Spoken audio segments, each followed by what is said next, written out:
Jared Polin, FroKnowsPhoto.com. And before we jump into this video about Gavin DeGraw and my day photographing him, I want to remind you that if you haven't signed up for the FroKnowsPhoto email list, you can do so right here in this orange box. Just put in your name, email address, hit send it, and I will send you a guide to capturing motion in low light situations for free. All right, so here we go. I got to spend the day with Gavin DeGraw photographing behind the scenes and on stage and after the show, whatever I wanted. Now, a lot of people go, how do you set something up like this? Who do you call? What do you do? I can't tell you exactly what to do in these situations. These are things that have happened over the years of just figuring out who to talk to, the proper way of talking to somebody, the right offer to make to somebody in order to get access to an artist, to get to somewhere where most people never get to photograph. When you get accepted into the inner circle, you just get access to capturing images that most people don't really get a chance to do. Now, how have I done this? Well, I've asked for it. But not only do I ask for it, I prove why it's worth it to allow me to do it.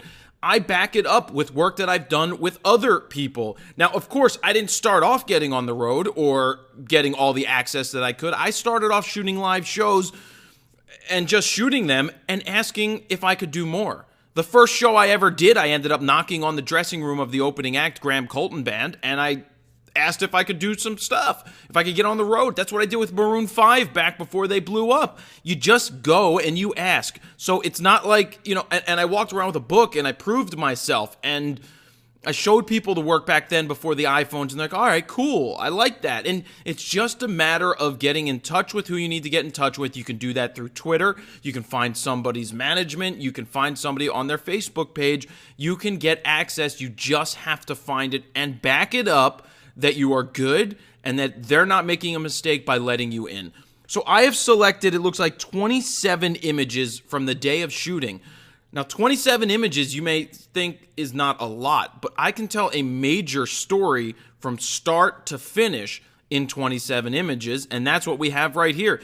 This is Gavin on the tour bus. This is before the show, 1/25th of a second, f3.2, 6400 ISO with the 24 to 72.8. I was using the D4 because that's the camera that I use when I go out and I shoot this stuff. The color is fantastic coming through the windows.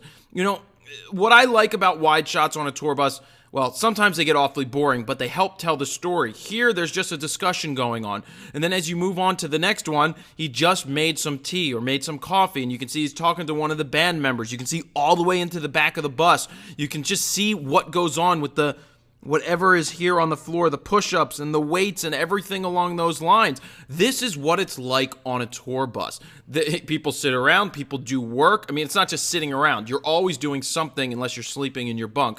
So something like this shot with a 14 to 24, you're going to see that I cycle through a lot of different lenses. I go black and white, I go color. It's whatever feels right to me when I'm editing. But I love wide shots that are close, because they tell a story. Sure, Gavin's here filling the frame for the most part, but you get the feeling of what's going on in this situation. And that's what a great environmental portrait is to me, is being able to shoot wide angle, but fill the frame with the subject.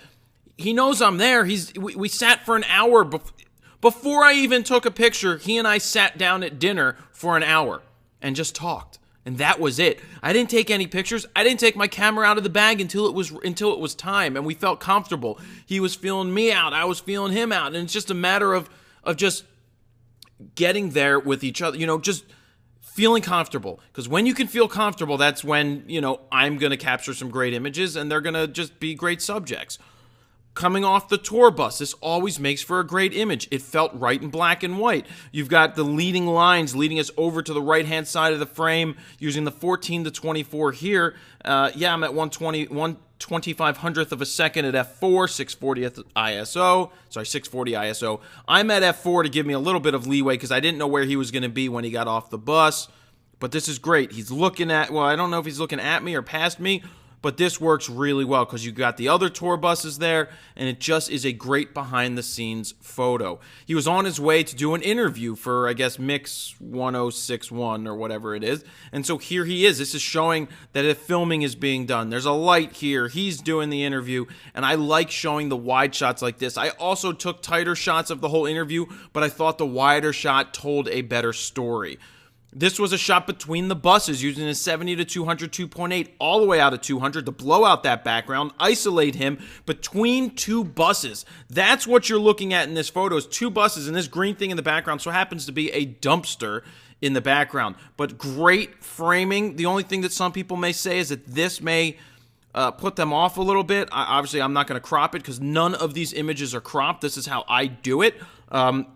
And I'm just going to stick to that. It's just my thing. I choose not to crop. Sure, certain things may be better, but it's just my way.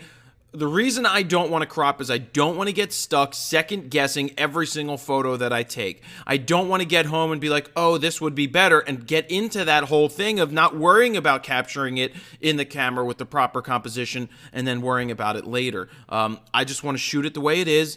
And that's just how I concentrate. That's how I fill the frame, and that's how I get it done. Color looks a little off on this. I may need to correct for that. But this is just, it's cool. I love the hat. Love the eyes. Very bright out there. We didn't take too long outside to do these shots, but because it was very bright. But it just, boom, lock in here on the eye. Look how sharp and tack that is. And then, boom, right there between the buses. Now, back onto the bus. Just hanging out. This is what you do. We use the light coming in from the window. That's why I'm only at 2500 ISO at 1/500th of a second at 3.2 because the light's coming into the window. Everything is shot manually in terms of exposure, but I'm on either continuous autofocus or single point autofocus, which in this case, I most likely am on single. Then moving around to the front, I get both eyes in this. He's intently looking in. Maybe he's tweeting his followers. Maybe he's Instagramming. Whatever he's doing, this gives you that feel. But again, it's a tight shot. You don't see the bus, but you get a feeling that it's the bus when you see the next picture. I like stories. I like them start to finish to be in order of how they were taken. That's why I like not just one image to stand on its own all the time, but a sequence of images to take you through a day. So you know that when there's a tighter portrait like this or a tighter headshot that it's not out of context. On its own, it's nothing special, but as part of a story, it makes more sense. Just contemplating, looking out the window. Wide angle, 14 to 24, just like the feel of it. That's what I love. Then the meet and greet stuff before the show. You just, get these type of pictures of what's going on. This girl crying, or she's so excited that Gavin's signing her autograph, signing an autograph, and giving her a hug and talking to her. This is what it's all about. This tells the story of the day. After everybody leaves from the meet and greet, he's just standing there in the shadows. We've got the bus. We've got the trailers and everything along those lines. So that's what it's all about. You can even see in the background more of the buses. I love wide shots that fill the frame. Remember that when you're out there shooting wide angle shots, that you don't shoot it from a distance. You get close. Just because you can shoot wide doesn't mean you should just have everybody really minuscule and small in them. Before the show, now we moved into the dressing room. We've gone from the tour bus. We've gone to an interview. We've gone back to the tour bus. We've shot inside the tour bus, outside the tour bus, hanging out, and now into the dressing room, which he only spent about 10 minutes in before we got ready for the show. But this is getting ready for the show with the reflection. And of course, we have to show the picture. I love this shot of myself. This goes way back. There's a lot of pictures of me. Not a lot, but through the years of doing concerts where I've seen these mirrors and I've taken my picture in the mirror, whether I had hair or I didn't. It's just, I'm a part of the story now because, well, it's my photo story, so that is in there. It's a story of the day. I'm the one taking the pictures. I got my boots on. So now we're waiting to go on stage. We're on the back of the stage waiting to go out. You can see the light from the amphitheater coming in because it was daylight, so that's on him. That looks great. And then just getting ready to go out onto the stage, this looks great as well. It's just, I love the behind the scenes because there's all of this over here, and you've got the subjects here, and just the colors and the smoke and the lights and everything. This is behind the stage. This is the stuff you don't get unless you have the access, because most of the time you're stuck in the pit. So here he is walking out. I thought that this worked in black and white, mostly a silhouette because I wanted to get the rest of the crowd, or not the crowd, but the stadium in there. then out onto the stage just as he starts. I'm out in the middle instead of in the pit.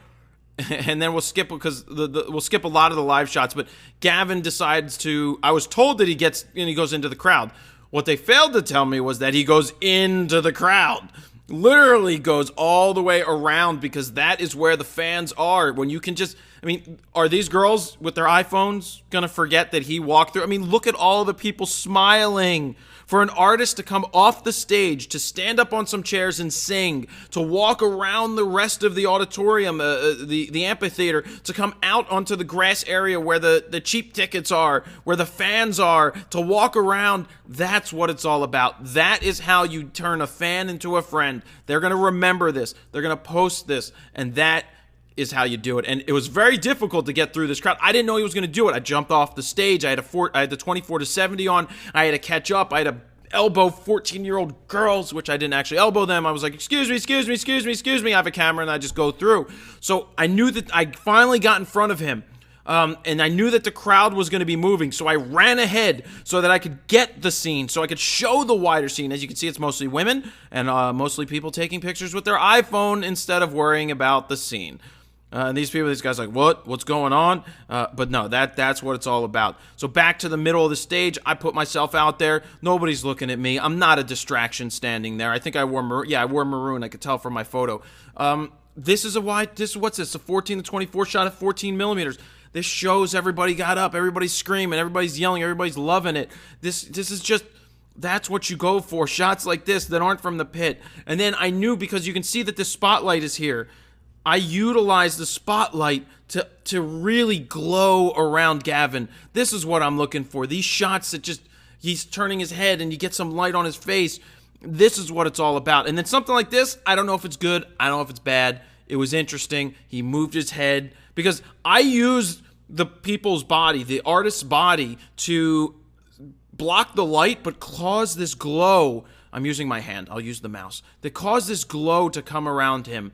That's what I look for. And then when this moved, I actually thought it worked. It's a real lens flare. It's not a fake lens flare, which is somebody adding it later. I love this. It's just really great, just captured of a moment with the hand out. That singing, that's good.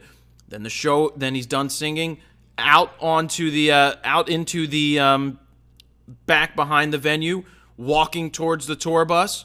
This is where it's at. You got these guys, boxing. You can see all of the buses lined up. He's walking back to his bus. It's a great kind of like ending shot to the day, but there's more. Then he decided to spar with these guys out here. I've got the name of the venue, because that's important when you're touring, to know where it was taken. You've got all of these tractors lined up, and everybody wants to know what's going on after the show. It was pretty much just Gavin and I just hanging out, doing stuff like this. And then finally ended with a shot like this where he's sparring, got the buses in the background, gave a nice tighter shot. And those are the 27 pictures that I chose from that day. And I think it tells a great story from just hanging out during the day, to interviews, to outside of the bus, to the live show, then to the post-show candids. This was all done in a matter of a couple of hours, probably about 5 hours.